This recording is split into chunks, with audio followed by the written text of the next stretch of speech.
الحمد لله رب العالمين حمد الشاكرين على كل حال. نحمدك يا الله كما ينبغي لجلال وجهك وعظيم سلطانك، فأنت الله ونحن عبيدك. سبحانك لا نحصي ثناء عليك أنت كما أثنيت على نفسك. وأشهد أن لا إله إلا الله وحده لا شريك له، له الملك وله الحمد يحيي ويميت وهو على كل شيء قدير. ابن آدم، الله سبحانه وتعالى ينادي عليك ويقول لك يا ابن آدم صل ركعتين في جوف الليل لظلمة القبور، وصم يوم حر ليوم النشور، وحج حجة لعظائم الأمور. العمر مهما طال فلا بد من دخول القبر، والليل مهما طال فلا بد من طلوع الفجر.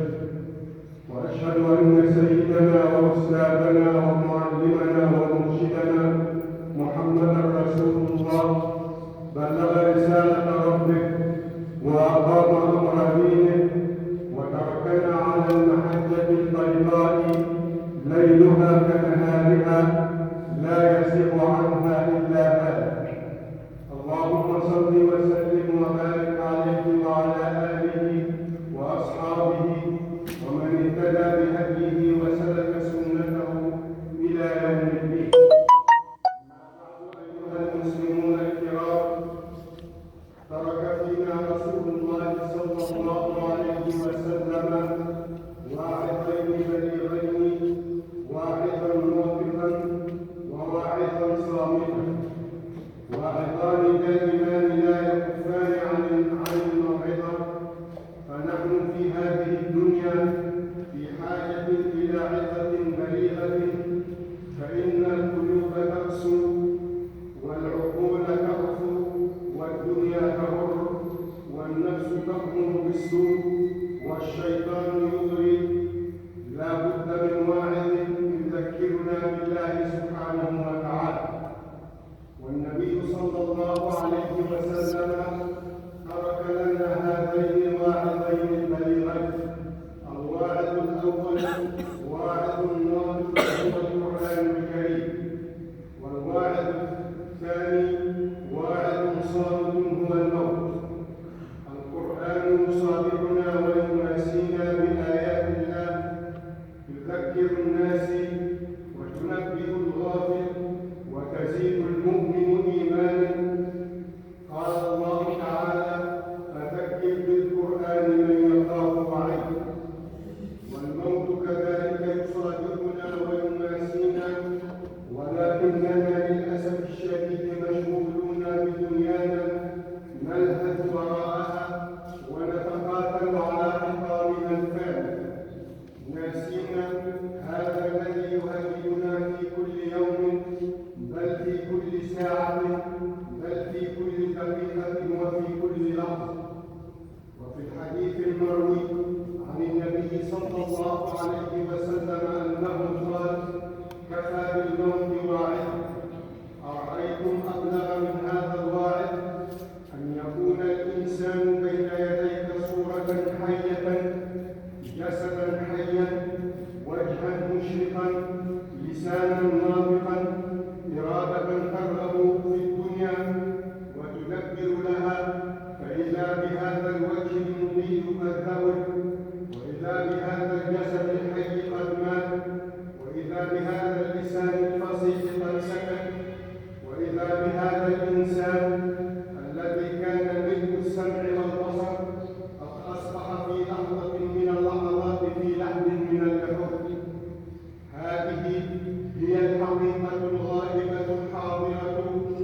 يفصل بين الحياة والموت.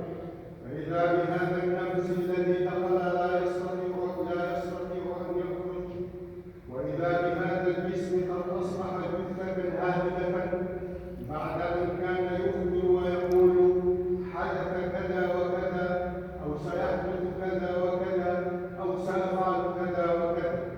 فإذا هو نفسه أصبح خبرا من الأخبار يتناقله الناس ما كفلان، ما أيسرها من كلمة تلوها الألسن، وما أعظمها من حقيقة وراء هذه الكلمة ما كفلان، أي انتهى كل شيء. لم يعد أمامه فرصة ليراجع رصيده أو يتوب من سيئاته أو يزيد من حسناته. انتهت الفرصة بالموت. ضاعت الفرص التي كانت للإنسان في حياته قد ضيعها بالغفلة. حينما يأتي الموت ليتمنى الناس لو أمهلوا شهرا من زمن، أو أسبوعا من شهر، أو يوما من أسبوع، أو ساعة من يوم، أو دقيقة من ساعة، لعله في هذه الدقيقة يقول تبت إلى الله، لعله يصلي ركعتين لله، لعله يتصدق على محتاج، لعله يأمر بمعروف أو ينهى عن منكر. قال تعالى: ولن يؤخر الله نفسا إذا جاء أجلها والله خبير بما تعملون. الناس في غفلة عن هذا الموت، ولهذا أوصانا النبي صلى الله عليه وسلم فقال: أكثروا ذكر هازم اللذات. الموت هو الذي يقطع اللذات وينغص على الإنسان استمتاعه بها. إذا ذكر الإنسان أن هذا الذي هو فيه لن يدوم، لأنه لو دام لغيره لما وصل إليه. سأل أحد الخلفاء أحد العلماء طالبا منه الموعظة، فقال له العالم: اعلم أنك لست أول خليفة يموت، لأنه لو لم يمت من كان قبلك ما وصلت الخلافة إليه. قال الخليفة للعالم: زدني. قال العالم: ليس بينك وبين آدم إلا أبو الميت. وروى سهل بن سعد أن جبريل